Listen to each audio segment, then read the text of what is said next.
Okay, my student, I'm happy to meet you again via this channel. Today we are going to discuss the noun from different perspectives. As you see, today we are in chapter 3. We are going to deal with section 2, 3, and 4 all together. Here we are talking about the noun classes. In other words, how do we classify noun in English? In fact, if we have a noun, or nouns can be divided into two main groups. The first, what we call proper, and the second one we call it common. So we have proper nouns and common nouns. What is meant by proper? Proper means the nouns that have just one in the universe. For example, we say Cairo. Cairo. We have, for example, John. We have, for example, Wall Street. We have for example, the Pacific. See, these words, we call them proper noun. And mostly, these words start in writing, of course.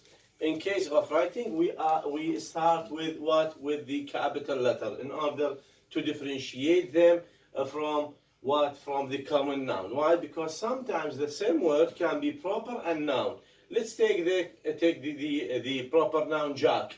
Jack could be, this is John, Jack can be with a small J or with capital. So when it is a J capital means the proper noun, the name of a person. But here, no, it has another meaning. This is concerning the proper noun. As we say, for example, the Red Sea, the Pacific, the Atlantic, the Wall Street, Iraq, all these words, we call them proper nouns. We have just one in the universe. We have one Iraq, we have one Atlantic, we have etc. The second kind is what we call the common noun. Common, let's say, we take them here to be clear. So, common nouns can be divided into two main categories.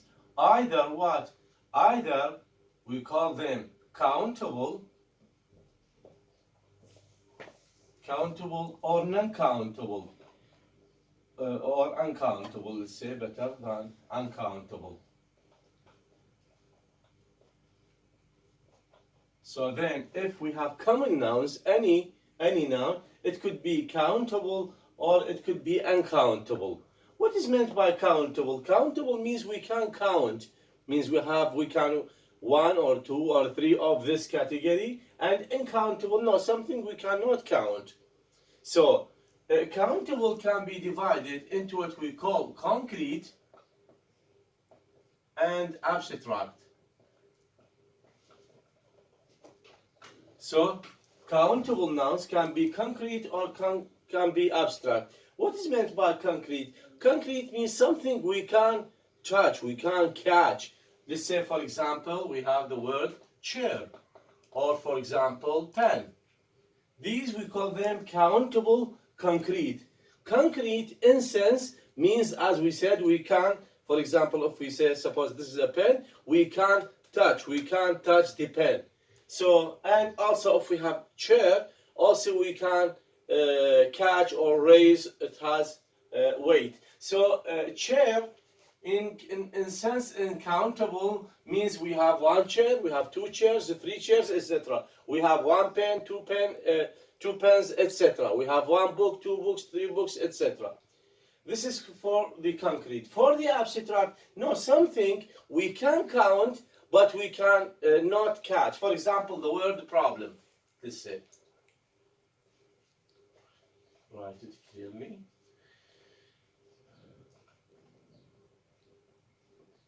For example, the word problem. Problem, we cannot catch the problem. So we don't say it has no weight, for example. So but at the same time, we have more than one problem. We say three problems.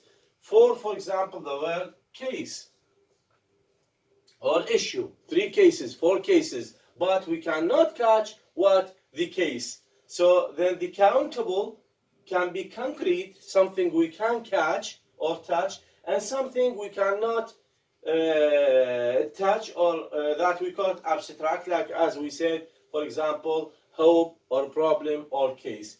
The second noun, again, write it here. This is the uncountable.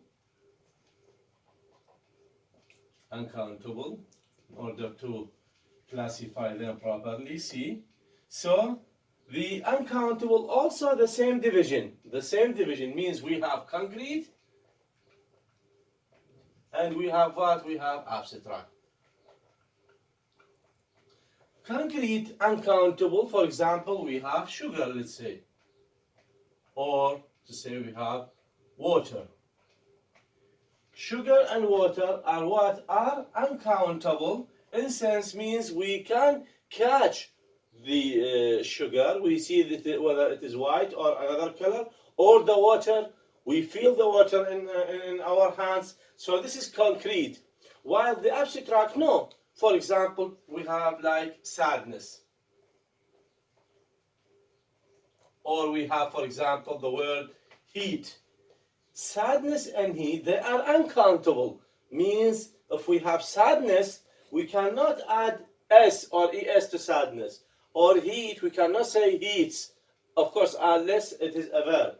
So here it is an abstract in sense we cannot count them, and at the same noun, they are common nouns. So for example, heat, how, if we ask you how to describe the word heat, you can say heat, it is uncountable common noun. What is the, for example, the word cement, or for example, the word milk? Milk is uncountable common noun. What about the issue, or case, or hope? Hope, it is countable common noun. What about, for example, the house? House is what? Is countable common what noun, etc. So this is the division concerning the proper and common noun. Here we have some words to mention. Of course, if we have a countable noun, if we have or countable noun, so we have or they have to be preceded with what? With a or an, or of course that. So if we have one thing, say house, we have to say a house. We have room, we have a room. We have eye, we have to say an eye. So then for the countable, they have to be preceded. In case of the singular, we have to precede them with a or an. In case of plural, of course, no matter, but they can be preceded by the word there. The second thing concerning certain determiners can be, or the use of determiners can be determined or limited through the kind of the of these nouns. For example, much is a kind of determiner. How do we use the much? We have to know that after much there should be what? There should be uncountable. To say we have much water or much, say, coffee. So, and while if we have many, we know that after many we have to have what? To the countable noun. For example, very many rooms or many houses. So then some determiners can be limited or used according to what comes after them. The third point concerning this division, that some words can be countable in one language and uncountable in another language. For example, the word weather. The word weather, it could be uncountable in English. We don't have weathers, climate, but in Arabic it could be. You know, weather means what? In Arabic means الجو. That's why we can say الأجواء العراقية. Even sometimes the word water. Water in Arabic sometimes can be as countable. So for example, we have ma and we say مياه, المياه الإقليمية. So we make it what? Make it as countable. While in English, always it is or they are uncountable. The last point concerning this division is sometimes the same word can be count and what? Non-count. The same word according what? To the context. For example, the word what? The word glass. The word glass, it may have the meaning of cup. So a glass of water, 3 glasses, 4 glasses. But it has the material that we put to the window or in the window, glass. So it can be uncountable. The word room, when it is surrounded place, it will be as what as countable. For example, the house contains 3 rooms, but sometimes it has a meaning of space or place. So we say there's not enough room for them to stand, means there is no space. For example, the word news, also it can be countable or uncountable. A news could be a newspaper or paper, the same. Let's say take the word paper, better. The word paper. Paper, when it is countable, means it is a newspaper. So that's why I say 3 papers, 4 papers, morning paper. But sometimes it means the material that from which we or they make the books or the copy books or any material relating to this type of such use. So then we have a group of words can be. So I want you please to go and search about words that can be countable and uncountable. As I give you some example, let's say the word change. Change has a meaning of money. So in this case, it has